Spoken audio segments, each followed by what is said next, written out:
ஒரு fight scene வந்திருக்கும். அந்த ட்ரெய்லர்லயே அந்த ஃபைட் சீன வந்து கொஞ்சம் லைட்டா தான் காமிச்சிருப்பாங்க. வேற எதுவும் காட்டல.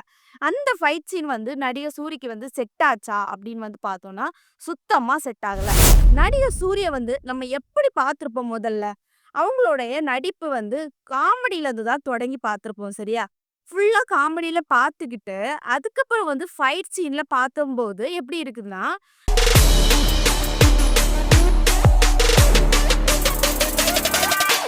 ஏ ஹைஸ் நஞ்ச சோனா. இன்னைக்கு நம்ம எத பத்தி பார்க்க போறோம் அப்படின்னு பார்த்தீங்கன்னா, நடிகர் சூரி நடிச்ச மாமன் படத்தோட ட்ரெய்லர் வந்து ரிலீஸ் ஆயிருக்குது. இந்த படத்துல நடிகர் சூரி வந்து ஹீரோவா நடிக்கிறதுக்கு தகுதியான ஆளா? இந்த படத்துல அவர் எப்படி நடிச்சிருந்தாரு? இந்த படத்தோட கதை என்ன? இதெல்லாம் பத்தி தான் முழுக்க முழுக்க நம்ம வீடியோல பார்க்க போறோம். இந்த வீடியோக்குள்ள போறதுக்கு முன்னாடி, இந்த வீடியோ பத்தின கருத்து ஏதாவது உங்களுக்கு இருந்துச்சுன்னா, கமெண்ட்ல தெரிவிங்க. ஏன்னா உங்களுடைய கமெண்ட்ட பார்த்துட்டு நாங்க நெக்ஸ்ட் வீடியோ பெஸ்ட்டா எடுக்கிறதுக்கு யூஸ்ஃபுல்லா இருக்கும். வாங்க வீடியோக்குள்ள போய் பார்த்து தெரிஞ்சுக்கலாம். நடிகர் சூரியோட நடிப்பு இந்த படத்துல எப்படி இருந்துச்சு அப்படின்னு பார்த்தோம்னா, அதாவது அவங்க அக்காவுக்கு வந்து ஒரு பையன் பொறக்குறான் சரியா? அந்த பையன வந்து நம்ம சூர்யா அவங்க தான் வளர்க்குறது மாதிரி இந்த படத்தோட கதை இருக்குது. அதாவது படத்துல வந்து நம்ம நடிகர் சூர்யா அவங்க தான் தாய் மாமா கேரக்டர் சரியா? இதுல நடிகர் சூரியோட கேரக்டர் வந்து சென்டிமெண்ட் கேரக்டர் வந்து செம்மையா இருந்துச்சு. மாஸா இருந்துச்சு. ஏன் அப்படின்னு பார்த்தீங்கன்னா, அந்த பையன வளர்க்குறது எல்லாமே அந்த பையனுக்கு என்னென்னலாம் பண்ணணுமோ, எல்லாம் ட்ரெஸ்ஸிங்லேருந்து எல்லாமே வந்து சூப்பரா மாஸா இருந்துச்சு. அடுத்தது வந்து அவங்களுடைய நடிப்பு என்ன அப்படின்னு பார்த்தீங்கன்னா, அவங்களுடைய அல்ற சீன் சரியா? அல்ற சீன் வந்து எப்படி இருக்கும்னா, ஒரு ஃபேமிலில எந்த அளவுக்கு ரியலா இருக்குமோ, அந்த அளவுக்கு அல்றது அவங்களுக்கு ஒத்து போச்சு. அ அப்படியே கரெக்ட்டா வந்து ஒரு ஃபேமிலியோட படத்த பார்த்தா எப்படி இருக்குமோ, அந்த மாதிரி எனக்கு ஃபீல் ஆச்சு.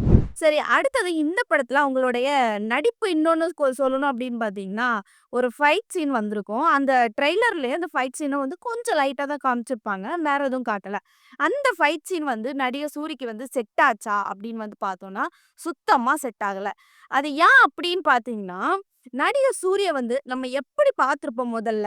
அவங்களுடைய நடிப்பு வந்து காமெடில இருந்து தான் தொடங்கி பார்த்திருப்போம் சரியா? ஃபுல்லா காமெடில பார்த்துக்கிட்டு, அதுக்கப்புறம் வந்து ஃபைட் சீன்ல பார்த்தம்போது எப்படி இருக்குதுன்னா, சுத்தமா அவங்களுக்கு வந்து செட் ஆகல. இப்போ எக்ஸாம்பிளுக்கு சொல்லணும் அப்படின்னு பார்த்தீங்கன்னா, நம்ம அஜித் அண்ணாவ எடுத்துக்கிடுறோம், விஜய் அண்ணாவ எடுத்துக்கிடுறோம். அவங்களுக்கு அந்த ஃபைட் சீனு எல்லாமே குடுக்குறோம் அப்படின்னு பார்த்தீங்கன்னா, அவங்களுக்கு செட் ஆகும். எக்ஸாக்ட்டா சொல்லணும் அப்படின்னு பார்த்தீங்கன்னா, நம்ம சிவகார்த்திகேயன் அண்ணா கூட விஜய் டிவிலருந்து தான் ஃபார்ம் ஆயி இந்த பொசிஷனுக்கு வந்திருக்காங்க. அவங்களுக்கு ஃபைட் சீன் குடுத்தா கூட மாஸா இருக்கும். ஆனா, நடிகர் சூரிய அண்ணாவுக்கு இந்த ஃபைட் சீன் எதுவுமே செட் ஆகல. இப்ப என்ன பொறுத்தவரைக்கும், சூரிய அண்ணா இந்த படத்துல நடிச்சிருந்தாங்கல்ல, இதுக்கு நான் எத்தன பெர்சென்டேஜ் அப்படி குடுப்பேன் அப்படின்னு பார்த்தீங்கன்னா, 100க்கு ஒரு 70% தான் குடுப்பேன். ஏன் அப்படின்னு பார்த்தீங்கன்னா, ரொம்ப குறை சொல்ற மாரி இந்த படம் இல்ல. ஓரளவுக்கு நல்லா தான் இருந்துச்சு சரியா? சரி, முதல்ல இந்த படத்தோட கதை களம் எப்படி அமைஞ்சிருக்குது அப்படி வந்து பார்த்தோம்னா, முதல்ல பார்த்த மாரி தான், சொன்னது மாரி தான். என்ன அப்படின்னு பார்த்தீங்கன்னா, மாமாவாட்ட அதாவது அவங்களுடைய அக்காவோட தம்பியாட்டு நம்ம சூரிய அண்ணா வாராங்க. அவங்களுடைய அக்காவுக்கு வந்து ஒரு குழந்தை பொறக்குது. அப்போ ஸ்டார்ட்டிங்லயே சொல்றாங்க சூரிய அண்ணா, "நான் உன்னுடைய குழந்தைய அக்கா நான் தான் பார்ப்பேன். குளிக்க வைக்கிறதுலருந்து தூங்க வைக்கிறது வரைக்கும் நான் தான்.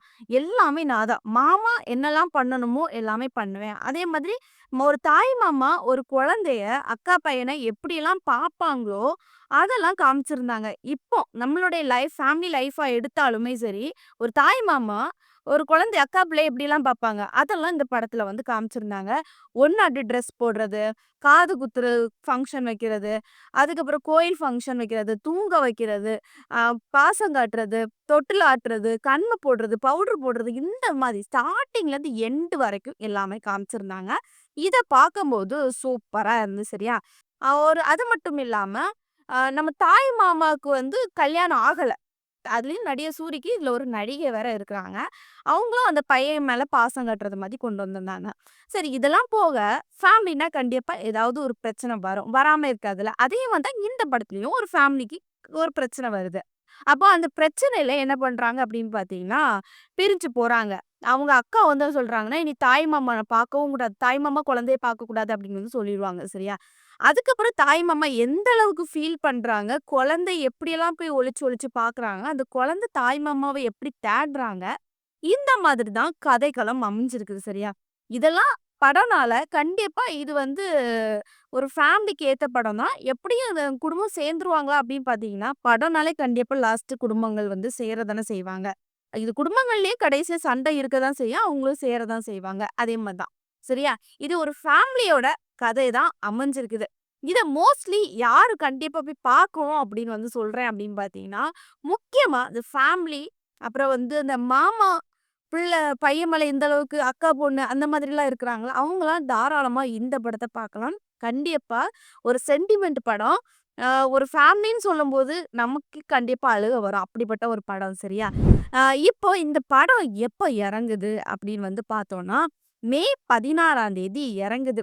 இதுல தான் ஒரு சிக்கல் இருக்குது. என்ன அப்படின்னு பார்த்தீங்கன்னா, மே 16ஆம் தேதி 2 படம் இறங்குது. என்ன படம்லாம் அப்படின்னு பார்த்தீங்கன்னா, சந்தானம் நடிக்கிற டிடி நெக்ஸ்ட் லெவல் இந்த படமும் இறங்குது சரியா? இந்த படமும் ஒரு செம ஹிட் படம். இப்ப 2 படத்துல எந்த படத்த பார்ப்பீங்க அப்படின்னு வந்து சொல்லணும் அப்படின்னு பார்த்தீங்கன்னா, நான் என்ன பொறுத்தவரைக்கும் நான் எந்த படத்த பார்ப்பேன்னா, டிடி நெக்ஸ்ட் லெவல் படத்த தான் பார்ப்பேன். ஏன் அப்படின்னு பார்த்தீங்கன்னா, சந்தானம் அவங்க வந்து நடிகர பத்தி சொல்லவேண்டாம். ஏன்னா அவங்க வந்து ஸ்டார்ட்டிங்லேருந்து ஒரு நடிகர் பொசிஷன்ல வந்தாலுமே, அவங்க அந்த காமெடிய வந்து விட்டு குடுக்கல. அந்த காமெடிய வச்சு தான் படங்களும் நடிக்கிறாங்க. ஆனா சூர்யா அண்ணாவ பொறுத்தவரைக்கும், அவங்க ஒரு படம் ஃபர்ஸ்ட் படம் அவங்களுக்கு கிடைச்சது சரியா? வாய்ப்பு கிடைச்சது. என்ன படம் அப்படின்னு பார்த்தீங்கன்னா, விடுதலைன்னு சொல்லிட்டு ஒரு படத்துல நடிச்சாங்க. அதுல ரொம்ப ஹிட் குடுக்க ஆரம்பிச்சுட்டாங்க. எல்லாருமே பாராட்டுனாங்க. அப்போ என்ன பண்ணிட்டாங்க அப்படின்னு பார்த்தீங்கன்னா, நான் இனி படம் தான் நடிப்பேன். காமெடி பண்ண மாட்டேன் அப்படின்னு சொல்லிட்டாங்க. அப்ப என்ன பண்ணியிருக்கலாம் அப்படின்னு பார்த்தீங்கன்னா, சூரிய அண்ணாவுக்கு காமெடி தான் செட் ஆகும். அப்ப ஸ்டார்ட்டிங்ல இருந்தே அவங்க காமெடி அந்த படங்கள்ல நடிக்கும்போது காமெடியும் காட்டி ஒரு நடிகரா நடிச்சிருந்தாங்க அப்படின்னு பார்த்தீங்கன்னா, அது பெர்ஃபெக்ட்டா செட் ஆயிருக்கும். டைரக்ட்டா நடிகரா நடிக்கும்போது, ஒரு காமெடியே இல்லாம, ஒரு ஹீரோவா விஜய் அண்ணா, அஜித் அண்ணா இவங்கள மாரி ட்ரை பண்ணும்போது, இந்த படம் எப்படி இருக்கும் அப்படின்னு பார்த்தீங்கன்னா, பார்க்கறதுக்கு இன்ட்ரெஸ்ட் இருக்காது. இப்ப இது ஃபேமிலி படம்னால, ஓகே ஓரளவுக்கு பார்க்கலாம். இது வேற ஏதாவது கதைக்களமா அமைஞ்சிருக்குது.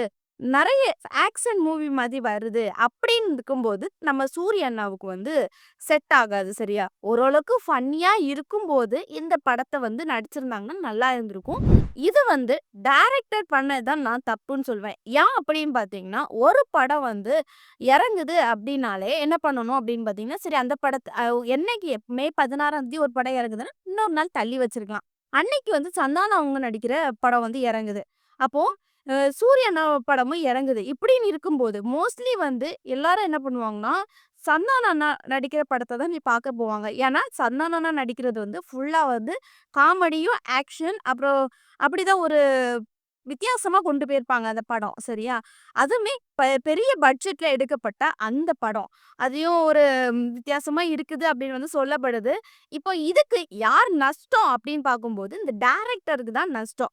ஏன்னா, ஒரு படத்த முன்கூட்டியே அறிவிச்சிருந்தாங்கன்னா, அவங்களும் அந்த டேட்ட மாத்தி அறிவிக்கும்போது அவங்களுக்கு லாபப்பட்டுருக்கும். இது வந்து ஒரே நாள்ல 2 படம் இறங்கும்போது, டைரக்டருக்கு தான் நஷ்டம். இத அவங்க புரிஞ்சு பண்ணியிருந்தாங்கன்னா, இந்த படத்தோட ரிலீஸ வந்து மாஸா பண்ணியிருக்கலாம். சரியா? இப்போ இந்த வீடியோ பார்க்குற நீங்க, இப்போ நடிகர் சூரி நடிச்ச இந்த மாமன் படம் வந்து ட்ரெய்லர் வந்து யாரெல்லாம் பார்த்துருக்கீங்க? இந்த படத்தோட கதை உங்களுக்கு புடிச்சிருந்தா, இல்லன்னா இந்த படம் மே 16ஆம் தேதி ரிலீஸ் ஆகுது சரியா? இந்த படத்த யாரெல்லாம் பார்க்க போவீங்க? அதே நாள்ல இன்னொரு படமும் ரிலீஸ் ஆகுதுல்ல, சந்தானம் நடிக்க டிடி நெக்ஸ்ட் லெவல் படம். இந்த படத்த யார் பார்க்க போவீங்க? இதெல்லாம் பத்தி உங்களுடைய கருத்த கமெண்ட்ல தெரிவிங்க. நெக்ஸ்ட் வீடியோல சந்திக்கிறேன். பாய்.